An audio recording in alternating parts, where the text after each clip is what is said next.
الحمد لله رب العالمين والعاقبة للمتقين والصلاة والسلام على سيد الأنبياء والمرسلين سيدنا وحبيبنا قدوتنا محمد بن عبد الله وعلى آله وصحبه أجمعين أما بعد قال تعالى في كتابه المجيد والفرقان الحميد اعوذ باللہ من الشیطان الرجیم بسم اللہ الرحمن الرحیم ربنا وابعث فیہم رسولا منہم یتلو علیہم آیاتک ویعلمہم الکتاب والحکمت ویزکیہم انک انت العزیز الحکیم۔ ابراہیم علیہ السلام نے دعا کی، فرمایا اے ہمارے پروردگار، اس بستی میں بھیج ایک ایسا رسول جو انہی میں سے ہو، یتلو علیہم آیاتک، جو ان کو تیری آیتیں پڑھ کر سنائے، ویعلمہم الکتاب، اور ان کو کتاب یعنی قرآن کی تعلیم دے، والحکمت، اور ان کو حکمت سکھائے، حکمت کی تعلیم دے، وَيُزَكِّيهِمْ، اور ان کے ظاہر اور باطن کو پاک کرے۔ إِنَّكَ أَنْتَ الْعَزِيزُ الْحَكِيمُ، بلا شبہ آپ بڑے ہی زبردست ہیں، یعنی غالب رہنے والے ہیں اور بڑے ہی حکمت والے ہیں۔ 3-4 ہفتے پہلے اللہ کا فضل ہے یہ آیت شریفہ مکمل ہو گئی تھی۔ موضوع کے اعتبار سے خلاصہ تفسیر کا سلسلہ جاری تھا، اور اس آیت کا پہلا حصہ یعنی ربنا وابعث فیہم رسولا منہم یہاں تک مکمل ہو گیا تھا۔ اب یہ یتلو علیہم آیاتک سے شروع کرنے سے پہلے بچی ہوئی کچھ باتیں جو خلاصہ تفسیر میں رہ گئی تھی وہ عرض کر دیتا ہوں۔ ہماری بات یہاں آ کر ٹھہر گئی تھی، میں نے اس دن کا جو آڈیو سنا تو یہاں آ کر ہماری بات ٹھہر گئی تھی کہ نبی ہوتا انسانوں میں سے ہے لیکن عام انسانوں جیسا نہیں ہوتا۔ یہ نقطہ میں سمجھا رہا تھا، اور اس کی میں نے مثال عرض کیا تھا، جیسے حجر اسود پتھروں میں سے ہی ایک پتھر ہے لیکن عام پتھروں جیسا، قرآن کتابوں میں سے ہی ایک کتاب ہے لیکن عام کتاب جیسی نہیں ہے، زمزم کا پانی پانیوں میں سے ہی ایک پانی ہے لیکن عام پانیوں جیسا نہیں۔ اس کی بہت ساری مثالیں۔ ایسے ہی نبی ہوتا انسانوں میں سے ہے لیکن عام انسانوں جیسا نہیں ہوتا، اس کی اپنی کچھ شان ہوتی ہے، کچھ خصوصیات ہوتی ہیں، کچھ کوالٹیز ہوتی ہیں۔ تو ساتھیوں نے اس پر یہ سوال عرض کیا کہ انبیاء کی کیا خصوصیات ہوتی ہیں۔ اب یہ بڑا تفصیلی موضوع ہے، اس کو چھیڑنا میرے خیال سے وقت کو بہت زیادہ لمبا وقت گزر جائے گا اور کافی وقت لگ جائے گا۔ 3-4 چیزیں میں آپ کو بنیادی طور پر بتا دیتا ہوں۔ دیکھیے، نبی کی سب سے پہلی خصوصیت اور سب سے بڑی خصوصیت یہ ہوتی ہے کہ نبی معصوم عن الخطا ہوتا ہے۔ معصوم عن الخطا کا مطلب یہ ہے کہ نبی کی ذات سے کوئی چیز غلط نہیں ہوتی۔ یہ ہمارا اہل سنت والجماعت کا عقیدہ بھی ہے کہ نبی گناہوں سے اور خطاؤں سے پاک ہوتا ہے۔ یہ کہنا کہ فلاں نبی سے یہ غلطی ہو گئی تھی نعوذ باللہ، یہ بہت بڑی جسارت ہے، بہت بڑا گناہ ہے۔ میں انشاءاللہ کسی موقع پر اس پر تفصیل سے بات کروں گا۔ تو نبی کی پہلی خصوصیت یہ ہوتی ہے کہ وہ گناہوں سے پاک ہوتا ہے، خطاؤں سے پاک ہوتا ہے۔ دوسری خصوصیت نبی کی یہ ہوتی ہے کہ اس کی ذات سراپا حجت ہوتی ہے، دلیل ہوتی ہے۔ بات سمجھ رہے؟ دنیا میں کوئی انسان کتنے بھی بڑے لیول کا ولی بن جائے، بزرگ بن جائے، اس کی ذات حجت نہیں بن سکتی۔ بات سمجھ رہے ہیں؟ آپ نے کسی بزرگ کو کوئی کام کرتے ہوئے دیکھا، آپ بھی وہ کرنے لگے، کسی نے پوچھا آپ یہ کیوں کر رہے ہو، آپ نے کہا کہ میں نے فلاں بزرگ کو یہ کرتے ہوئے دیکھا، تو یہ غلط کیا آپ نے۔ ہاں اگر اس بزرگ کے عمل کے پیچھے کوئی شرعی دلیل ہو تو اس شرعی دلیل کی وجہ سے وہ عمل کرنے کے لائق بنا. لیکن کوئی بزرگ نے کوئی کام کیا، آپ بھی وہ کر رہے ہیں، یہ غلط ہے، کیونکہ نبی کے علاوہ کسی میں. اچھا اب یہ بات آ گئی ہے، آگے میں اس پر بات کروں گا، بس 3-4 آیتیں گزرنے کو ہیں، تفصیل سے بات وہاں ہوگی انشاءاللہ. ایک چیز سمجھ لیجئے، نبی کے علاوہ صحابہ کا طبقہ ایسا طبقہ ہے مجموعی طور پر کہ جس نے کسی مسئلے پر اگر اتفاق کر لیا صحابہ کے گروہ نے تو وہ بھی دلیل بن جاتا ہے. اکیلے ایک صحابی نے اتفاق کر لیا تو ہم یہ کہیں گے اس صحابی نے کوئی عمل اللہ کے نبی سے دیکھا ہوگا، یہ کر رہا ہے. اکیلے صحابی کا عمل دلیل نہیں بنتا.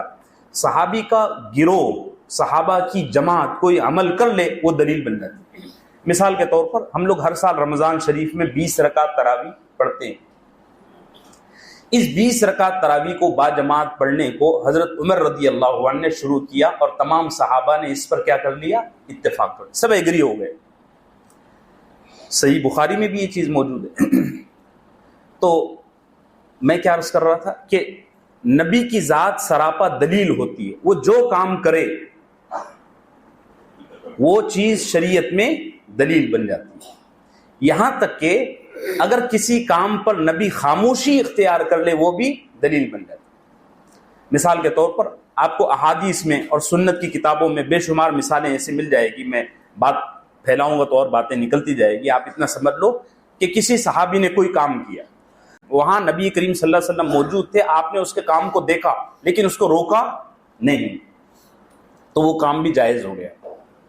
بات سمجھ رہے ہیں؟ بس اتنا سمجھ لیجیے. تو پہلی خصوصیت نبی کی کیا ہوتی ہے کہ نبی گناہوں سے بولو پاک ہوتا ہے.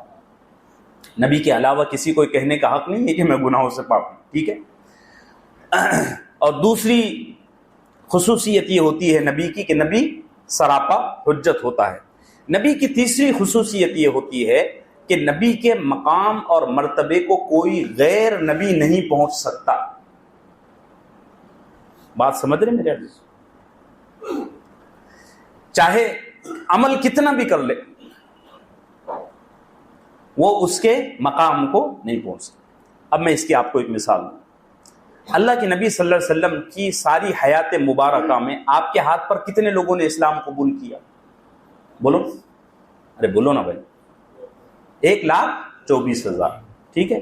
حجۃ الوداع کے موقع پر اتنے صحابہ آپ کے سامنے موجود تھے، اتنے لوگوں نے آپ کی حیات مبارکہ میں اسلام قبول کر لیا. ہمارے یہاں ہندوستان میں جب حضرت خواجہ معین الدین چشتی اجمیری، سب کہہ دو رحمت اللہ علیہ، تشریف لائے تو ان کے ایک ایک مجمع میں 70,000 لوگ اسلام قبول کرتے تھے. تو ان کے ہاتھ پر لاکھوں لوگوں نے اسلام قبول کیا. کوئی یہ کہہ سکتا ہے کہ حضرت خواجہ صاحب نبی سے درجے میں بڑھ گئے؟ نعوذ باللہ. بول سکتا ہے؟ اللہ کے نبی صلی اللہ علیہ وسلم نے جتنی عبادت کی اگر اس سے کئی گنا بھی ہم کر لیں تو ہم نبی کے مقام کو نہیں پہنچ سکتے، اس کی گرد کو بھی نہیں پا سکتے. نبی تو دور کی بات ہے، ادنا درجے کا صحابی اس کے بھی مقام کو ہم نہیں پا سکتے. اس لیے کہ نبی اللہ کا انتخاب ہوتا ہے، نبی کا ایک مقام ہوتا ہے. اس کا مقام کسبی نہیں ہوتا، عطائی ہوتا ہے. کسبی اور عطائی میں سمجھا چکا ہوں. کسبی کہتے ہیں کما کر کسی چیز کو پانا، ہاں جی. اور عطائی کہتے ہیں آپ نے کچھ محنت نہیں کی، بس اللہ نے آپ کو چن لیا اور آپ کو ایک مقام پر اللہ نے بیٹھا دیا. تو نبی کے مقام اور مرتبے کو کوئی دوسرا آدمی غیر نبی نہیں پہنچ سکتا. یہ 3 خصوصیات ہو گئی. اور اس زمانے میں جس کو بیان کرنا بڑا ضروری ہے، چوتھی خصوصیت ہمارے نبی کی، خاص طور سے صرف ہمارے نبی کی سب سے بڑی خصوصیت یہ ہے کہ رسول اللہ صلی اللہ علیہ وسلم خاتم النبیین ہیں. آپ کی ذات پر نبوت کی ہر شکل اب ختم ہو گئی. یہ عقیدہ یہ نوجوانوں کو پڑھاؤ، بچوں کو، بہت زیادہ فتنہ اٹھنے والا ہے آگے. ہم میں سے کون کس فتنے میں مبتلا ہو جائے ہم بول نہیں سکتے. اللہ ہمارے ایمان کو محفوظ رکھے. نبی کی ذات پر، نبی صلی اللہ علیہ وسلم کی ذات پر نبوت کی ہر شکل اب ختم ہو گئی. اب کوئی نبی آنے والا نہیں ہے. کوئی کہے میں اس طرح کا نبی ہوں، میں اس طرح کا نبی ہوں، بھائی ہر شکل میں نبوت ختم ہو گئی. جیسے قادیانی مرزا غلام احمد قادیانی ملعون، یہ جب ان کی یہ تحریک پاکستان پہنچی تو انہوں نے وہاں یہ دیکھا کہ ہماری نبوت کو لوگ تسلیم نہیں کر رہے، تو انہوں نے نبوت کی شکلیں بنائی. کہنے لگے ہم ذلی ہیں، بروزی ہیں، اور یہ ہیں اور وہ ہیں. ایک ہی بات 100 کی کہ نبی صلی اللہ علیہ وسلم کی ذات پر نبوت کی ہر شکل اب ختم ہو گئی. اب کسی شکل میں کوئی نبی آنے والا نہیں ہے. قیامت سے قریب سیدنا عیسیٰ جو آئیں گے وہ بھی امتی کی حیثیت سے آئیں گے. یہ بھی بات ذہن میں بٹھا لو. بہت سارے لوگ کہہ رہے ہیں ہم عیسیٰ ہیں، جب عیسیٰ ہیں تو نبی ہیں. آنے والے دنوں میں یہ بڑا فتنہ اٹھنے والا ہے، ہمارے ایمان کو کھا جائے گا. یہ بڑا مگرمچھ جو ہے نا سمندر سے باہر نکلے گا. اللہ ہمارے نوجوانوں کی، خاص طور سے اسکولوں میں، کالجوں میں، یونیورسٹیوں میں جو پڑھ رہے ہیں، جو علماء سے ٹوٹے ہوئے ہیں، جن کے پاس دینی حلقوں سے وابستگی کم ہے، وہ اس فتنے میں بڑی کثرت سے مبتلا ہو رہے ہیں. اللہ ہم سب کے ایمان اعمال کی حفاظت فرمائے. عیسیٰ علیہ الصلوۃ والسلام جو آئیں گے وہ بھی امتی کی حیثیت سے آئیں گے، نبی کی حیثیت سے نہیں آئیں گے. یہ ایسا ہی ہے جیسے ہمارے ملک کے وزیر اعظم کبھی امریکہ چلے گئے نا تو وہاں بھی وہ امریکی شہری کی حیثیت سے رہیں گے. ہمارے ملک کے وزیر اعظم اگر امریکہ جا کر انڈین کرنسی سے سامان خریدیں بازار سے تو وہاں دکانے والے ان کو دیں گے؟ بولو بھائی نہیں، بولیں گے نہیں آپ اس وقت کہاں ہو؟ امریکہ میں. آپ کو یہاں کا ڈالر نکالنا پڑے گا، انڈین روپیہ تو ویسا ہی لنگڑا ہو گیا ہے. ہاں جی. تو اگر اس وقت کوئی نبی آ بھی جائے پچھلے نبیوں میں سے تو وہ بھی رسول اللہ صلی اللہ علیہ وسلم کا امتی بن کر رہے گا. صحیح مسلم میں حدیث ہے، اللہ کے نبی صلی اللہ علیہ وسلم نے فرمایا آج اگر موسیٰ بھی آ جائیں تو وہ میری ہی اتباع کریں گے. بات سمجھ رہے ہیں؟ اب نبوت کی ہر شکل کیا ہو گئی؟ ختم ہو گئی. یہ کچھ بنیادی باتیں تھی جو نبی صلی اللہ علیہ وسلم کے حوالے سے میں نے آپ کو عرض کر دیا، اور نبوت کی خصوصیات بھی اس سلسلے میں اس ضمن میں عرض کی جا چکی. اب آئیے، یتلو علیہم آیاتک، اے ہمارے پروردگار ان میں بھیج ایک ایسا رسول جو انہی میں سے ہو اور جو ان کے سامنے تیری آیتیں پڑھے، ان کو تیری آیتیں پڑھ پڑھ کر سنائے. دیکھیے یہاں ایک لفظ ہے، لفظ یتلو، یہ لفظ بنا ہے تلاوت سے. تلاوت کا جو لفظ ہے اس لفظ میں 2 معنی آتے ہیں. ٹھیک ہے، ایک معنی آتا ہے کسی کتاب کو دوسروں کو سکھانا. تلاوت کے لفظ میں 2 معنی آتے ہیں. ایک معنی ہے کسی کتاب کو دوسروں کو سکھانا، جیسے مدرسے میں استاد اپنے بچوں کو سکھاتا ہے. تلاوت کے لفظ میں دوسرا معنی آتا ہے کسی کتاب کو اپنے ثواب کے لیے پڑھنا. بات واضح ہو رہی ہے؟ تھوڑا مشکل ہے، خشک ہے، تھوڑا ڈرائی ہے. کسی کتاب کو دوسروں کو سکھانے کے لیے پڑھنا اور کسی کتاب کو اپنے نفع کے لیے پڑھنا. حالانکہ بات میں نے شارٹ کٹ عرض کر دیا تھا جب ہمارا یہ آیت کا موضوع چل رہا تھا. اب چونکہ خلاصہ تفسیر ہے یہاں اڑتا ہوا میں آپ کو ایک بار اور یاد دہانی کرا دیتا ہوں، اور اگلی بات سمجھانے کے لیے اس کو ذہن میں حاضر رکھنا ضروری ہے. دیکھیے اہل سنت والجماعت کا عقیدہ یہ ہے کہ قرآن کریم کو بغیر سمجھے پڑھنا بھی ثواب کا ذریعہ ہے. جیسے ہم میں سے اکثر لوگ قرآن کریم کی رمضان میں یا جب بھی تلاوت کرتے ہیں تو اکثریت ہمارے یہاں ایسی ہے جو قرآن کریم کو سمجھتی نہیں ہے. قرآن کریم تو بہت دور کی بات ہے. بسم اللہ الرحمن الرحیم کا ترجمہ بھی بہت کم لوگوں کو پتہ ہوتا ہے. اب اللہ کا فضل ہے لا الہ الا اللہ کا ترجمہ اور جمع لوگوں نے سیکھ لیا ہے. تو اگر کوئی آدمی اٹھ کر یہ کہے قرآن کریم کو بغیر سمجھے پڑھنے کا کیا فائدہ، وہ آدمی امت کو فتنے میں مبتلا کرنا. اس لیے کہ قرآن نے جہاں بھی اپنے لیے لفظ استعمال کیا ہے وہاں لفظ کیا لایا ہے؟ تلاوت. کیا پڑھنے کے لیے عربی زبان میں اور بھی لفظ آتے ہیں، جیسے ایک لفظ مشہور ہے قراءت.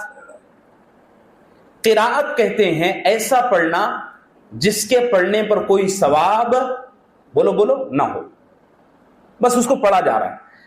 قرآن کریم کے پڑھنے کے لیے قراءت کا لفظ اگر استعمال ہوتا بھی ہے تو وہ تلاوت کے معنی میں استعمال ہوتا ہے. اور تلاوت کہتے ہیں ایسا پڑھنا کہ اس کا سمجھ کر پڑھنا بھی نفع بخش ہو اور نہ سمجھے پڑھنا بھی نفع بخش ہو. لہذا اگر کوئی آدمی قرآن کریم کو بغیر سمجھے پڑھتا ہے جیسے ہم میں کی اکثریت، تو بھی قرآن کریم ان کے لیے ثواب کا ذریعہ ہے. بات واضح ہو گئی؟ اچھا، انبیاء علیہ الصلوۃ والسلام خاص طور سے رسول اللہ صلی اللہ علیہ وسلم نے اپنی ساری حیات مبارکہ جو عظیم کارنامے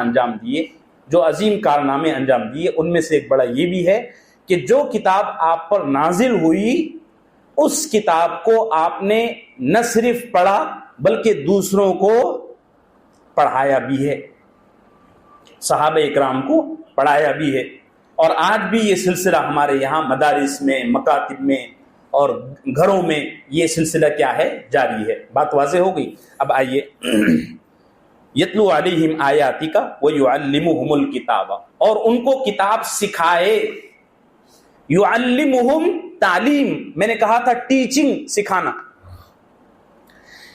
اس حصے پر آج سے 3 مہینے پہلے میرے خیال سے جب یہ آیت شروع ہوئی تھی اور ہم یہاں پہنچے تھے تو اس حصے پر آپ حضرات نے کم سے کم 15-20 سوالات عرض کیے تھے، اور میں نے اس وقت جان بوجھ کر اس کے جوابات نہیں دیے، کیونکہ سوال کا جواب صرف ایک چھوٹی سی چیز ہوتی ہے، جواب بھائی جواب، ختم بات.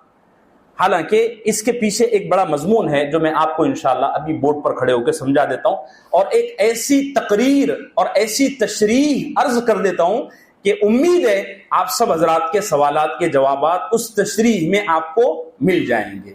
بھئی بات سمجھ میں آ رہی؟ اللہ ہم سب کے لیے سمجھنا سمجھانا آسان فرمائے. پہلے آپ عقیدہ سمجھ لیجئے بنیادی طور پر. عقیدہ یہ ہے اہل سنت والجماعت کا. ایک مثال پہلے عرض کر دوں. مثال یہ ہے کہ جیسے میرے جیسا آدمی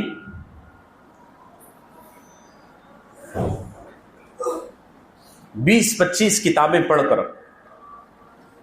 انگلش کی، پہلے انگلش سیکھ لوں پھر اس کے بعد 20-25 کتابیں پڑھ کر ڈاکٹری سے متعلق اگلے ہفتے یا 3-4 مہینے میں یہ اعلان کر دے کہ میں نے الحمدللہ ڈاکٹری کورس کی ساری کتابیں پڑھ لیا، اگر کسی کو ہارٹ کا آپریشن کرانا ہو تو وہ دارالفتہ تشریف لائے.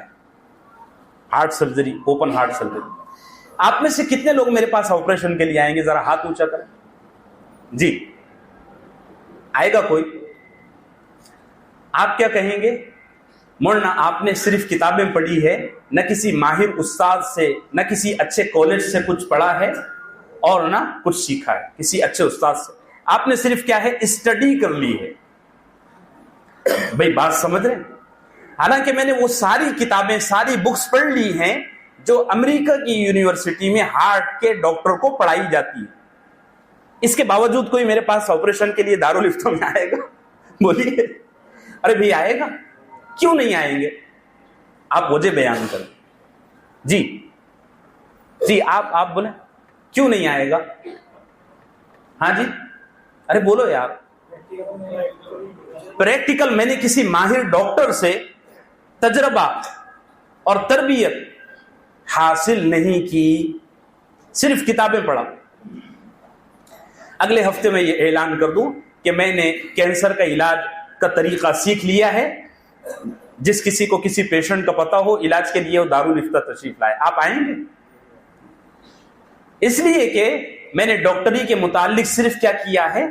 اسٹڈی کر لیا ہے، پڑھ لیا ہے. اس کو کسی استاد سے، کسی ماہر سے سیکھا نہیں. اللہ حضرت سیدنا ابراہیم صلی اللہ علیہ وسلم کو جزائے خیر عطا فرمائے. اور اپنی شایع نشان اللہ ان پر درود اور سلام نازل فرمائے۔ ابراہیم علیہ الصلوۃ والسلام نے جب اللہ سے دعا مانگی نا، بڑی گہری دعا مانگی۔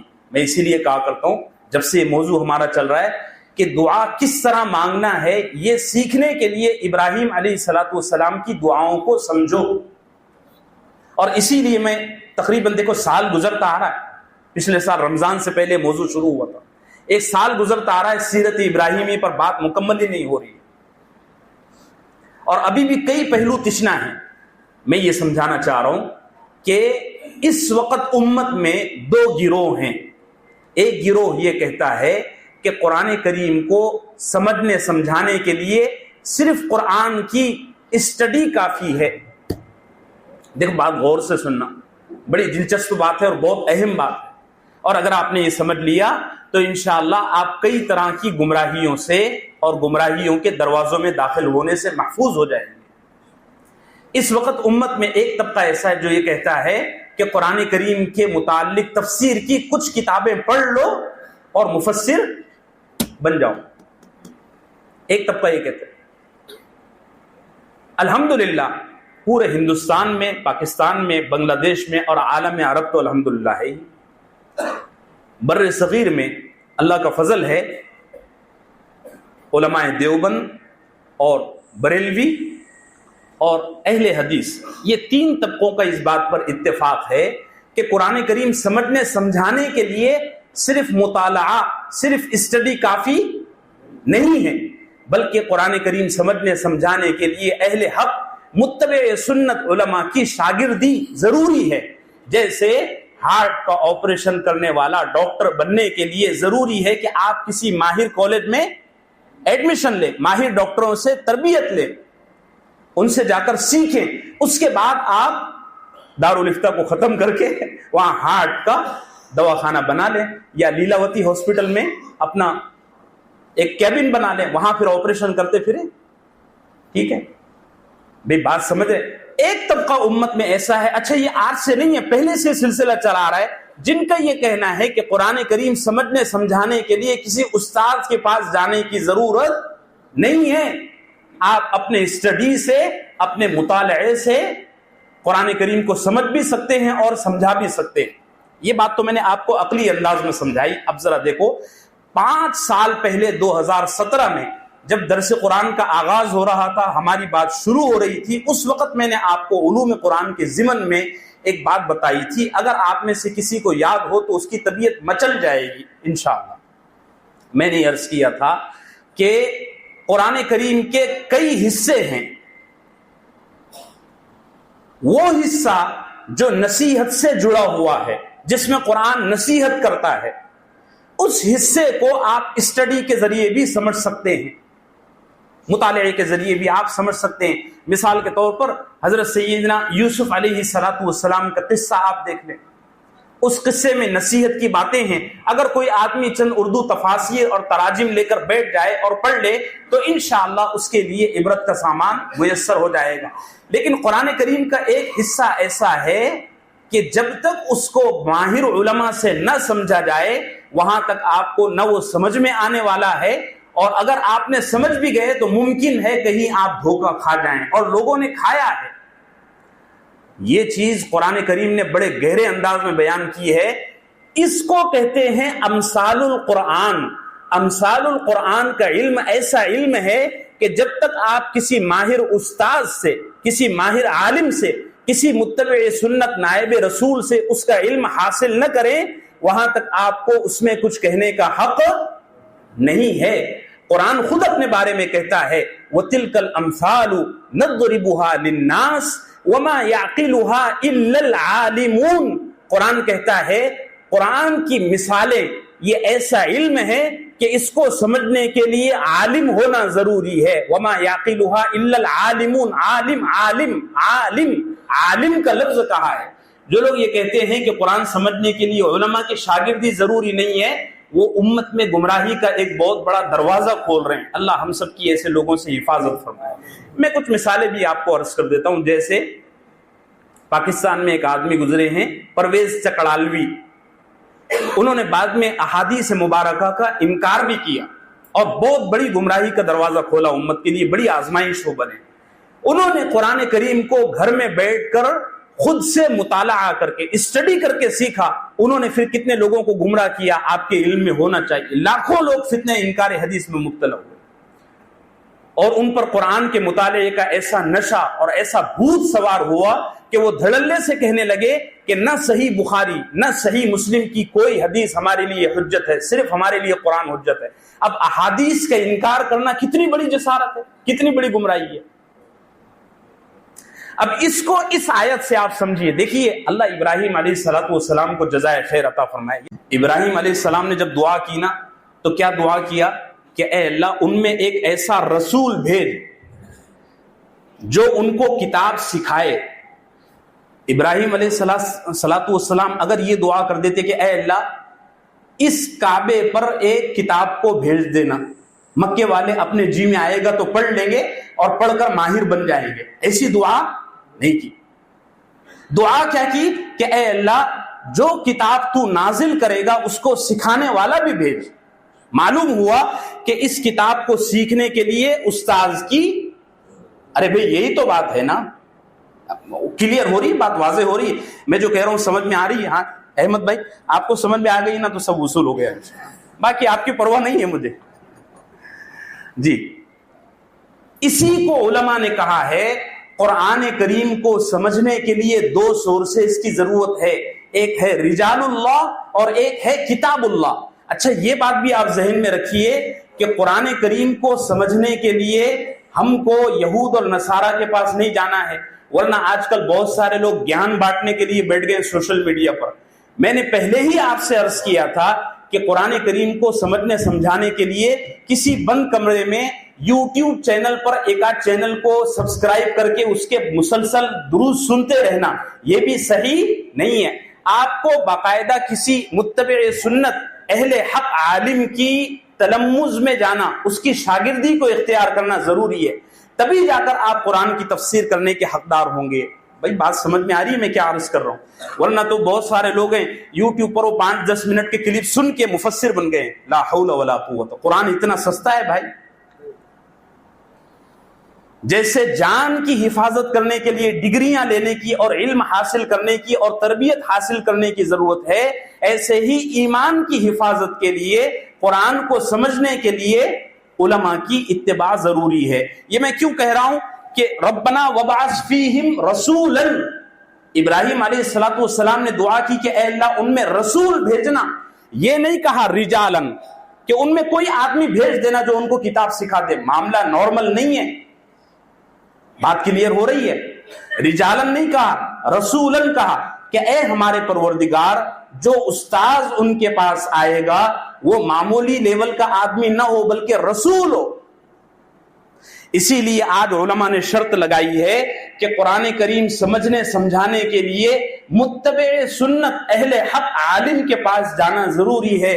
حضرت پیر ذوالفقار نقشبندی اللہ ان کا سایہ دراز فرمائے، بڑی زبردست بات انہوں نے ارشاد فرمائی۔ وہ کہا کرتے ہیں کہ اگر آدمی تورات اور انجیل کا علم اہل حق علماء سے حاصل کرے بلکہ گیتا کا علم اہل حق علماء سے حاصل کرے تو وہ بھی توحید کا پرستار ہو جائے گا، اور اگر آدمی قرآن کا علم گمراہ لوگوں سے حاصل کرے تو وہ بھی گمراہ ہو جائے گا۔ یہ ایسا ہی ہے جیسے کوئی آدمی اگر پانی کے ذریعے آگ بجھانے کا علم اچھے آدمی سے سیکھے تو وہ آدمی آگ بجھائے گا، لیکن اگر وہی آدمی پانی کے ذریعے کسی کو تکلیف پہنچانے کا علم سیکھے گمراہ آدمی سے تو وہ لوگوں کو تکلیف پہنچانا شروع کر دے گا۔ بات سمجھ رہے میرے عزیزو؟ اسی لیے میں نے عرض کر دیا کہ کتاب اللہ کو سمجھنے کے لیے رجال اللہ سے وابستگی ضروری ہے۔ ربنا وابعث فیہم رسولا منہم یتلو علیہم آیاتک ویعلمہم الکتاب۔ یہ تو ساری بات ہو گئی۔ ایک قصہ میں آپ کو سناتا ہوں۔ بعض لوگ آپ میں سے کہیں گے بھئی یہ ہم کو یہ تھیوری آپ کی سمجھ میں نہیں آئی، تو میں ایک قصہ آپ سے عرض کرتا ہوں۔ قصہ بڑی اوتھنٹک کتاب میں ہے، صحیح بخاری میں۔ ایک صحابی ہیں حضرت عدی ابن حاتم تائی کا نام سنا ہے آپ نے؟ حاتم تائی بڑا مشہور کردار ہے، تاریخ کی کتابوں میں ملتا ہے، ہم نے سلیبس کے بک میں بھی بچپن میں اس کو پڑھا ہے۔ ان کے پوتے حضرت عدی ابن حاتم رضی اللہ عنہ بڑے درجے کے شاعر تھے، عربی زبان ان کی مہارت تھی. شاعر تو ہر زبان کا اسپیشلسٹ ہوتا ہے نا، جیسے اردو کا شاعر اردو کا ماہر ہوتا ہے، ایسے عربی کا شاعر عربی کا ماہر ہوتا ہے. حضرت عدی ابن حاتم بڑے درجے کے شاعر تھے. انہوں نے قرآن کریم کی ایک آیت کی وجہ سے، نہ سمجھنے کی وجہ سے غلط فیصلہ کر دیا. وہ آیت شریفہ یہ ہے کہ کلوا واشربوا حتی یتبین لکم الخیط الابیض من الخیط الاسود من الفجر. اللہ فرماتا ہے کہ کھاؤ اور پیو. سحری کا وقت بیان ہو رہا ہے قرآن میں دوسرے پارے میں. کھاؤ اور پیو یہاں تک کہ صبح کا دھاگا شام کے دھاگے سے الگ ہو جائے. اب قرآن نے ایک یہ محاورے کے انداز میں بات سمجھائی. وہ صحابی نے کیا کیا کہ دو تکیے، دو دھاگے لیے، ایک سفید رنگ کا دھاگا اور ایک کالے رنگ کا دھاگا، اور یہ دونوں دھاگے لے کر اپنے تکیے کے نیچے رکھ دیے اور اٹھ کر دیکھتے جاتے کہ یہ کالا دھاگا سفید ہوا کہ نہیں اور سفید دھاگا کالا ہوا کہ نہیں. اٹھ کر دیکھتے جاتے اور کھاتے جاتے. 10-11 بج گئے، ان کی سحری ختم ہی نہیں ہو رہی. 10-11 بجے کے قریب وہ اللہ کے نبی صلی اللہ علیہ وسلم کے پاس آئے. آ کر کہنے لگے یا رسول اللہ، یہ کالا دھاگا ہے اور یہ سفید دھاگا ہے. اللہ نے قرآن میں کہا ہے جب تک کالا دھاگا سفید نہ ہو جائے اور سفید دھاگا کالا نہ ہو جائے تب تک کہ کھانا کھاتے رہو، یعنی سحری کرتے رہو. سانتا کروز والوں کے تو مزے ہی مزے. اللہ کے نبی نے فرمایا یہ تم نے کہاں پڑھا؟ انہوں نے دھڑلے سے آیت پیش کر دی. میں نے یہاں پڑھا، سورہ بقرہ میں. اللہ کے نبی نے فرمایا ماشاءاللہ، پھر تو تیری کھوپڑی بہت بڑی ہے. ارے اللہ کے بندے، سفید دھاگے سے مراد صبح کی سفیدی ہے، کالے دھاگے سے مراد رات کی تاریکی ہے، رات کا اندھیرا ہے. رات کا اندھیرا جب صبح کی سفیدی جب رات کی تاریکی کو ختم کر دے تو تم سحری کرنا بند کر لو. اللہ بنیادی طور پر یہ کہہ رہا ہے. انہوں نے مطلب غلط سمجھا، حالانکہ عربی زبان کو جاننے والے تھے. آج تو بہت سارے لوگوں نے ایسی جسارتیں کر لی ہیں کہ کچھ اردو کی تفسیریں پڑھ کر ماشاءاللہ قرآن میں اپنی رائے دینے لگ گئے ہیں. اللہ ہم سب کو اس سے محفوظ رکھے. قرآن کریم کا علم ہم کو کس سے سیکھنا ہے؟ اہل حق علماء سے، متبع سنت علماء سے. یہود کوئی آدمی اگر یوٹیوب پر اور ادھر ادھر کوئی گیان بھی پے لینا، ہم کو اس سے متاثر اور امپریس نہیں ہونا ہے. بھائی تو تیرا جیب میں رکھ. ہمارے لیے قرآن سمجھنے کے لیے اہل حق علماء کی شاگردی اختیار کرنا ضروری ہے. اللہ ہم سب کو یہ صحیح سمجھ عطا فرمائے. بس یہ موضوع مکمل ہوا.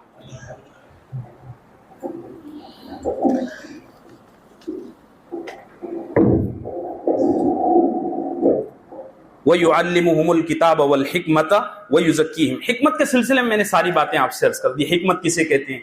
ہمارے لیے حکمت کا سب سے بڑا راستہ ہے کہ ہم رسول اللہ صلی اللہ علیہ وسلم کی سنت کی اتباع کریں. چونکہ اللہ کے نبی صلی اللہ علیہ وسلم کی ہر سنت اور شریعت کا ہر عمل حکمت پر مبنی ہے. کوئی آدمی یہ نہیں کہہ سکتا کہ شریعت کا یہ حکم اور نبی کریم صلی اللہ علیہ وسلم کی یہ سنت مبارکہ شریعت میں جو ہے تو حکمت پر مبنی نہیں. ساری چیزیں حکمت کے ساتھ جڑی ہوئی ہیں. حکمت کے سلسلے میں پورا درس موجود ہے، آپ اگر چاہیں تو سن سکتے ہیں، ریکارڈ بھی ہو چکا تھا. حکمت کو انگلش میں وزڈم کہتے ہیں، ٹھیک ہے. والحکمت ویزکیہم، اور ان کا تزکیہ کرے. تزکیہ کہتے ہیں ظاہر اور باطن کو پاک کر دینا.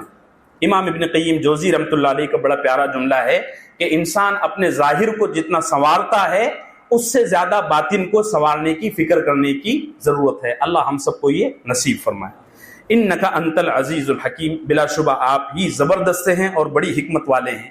میں بار بار یہ چیز ٹال رہا ہوں، انشاءاللہ کبھی موقع آئے گا تو اسماء حسنہ پر تفصیل سے گفتگو ہوگی. العزیز اور الحکیم یہ اللہ کے دو صفاتی نام ہیں.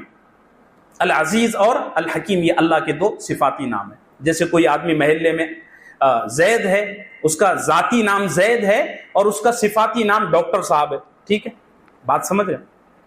ایسی اللہ جل جلالہ کی العزیز اور الحکیم یہ صفتیں ہیں.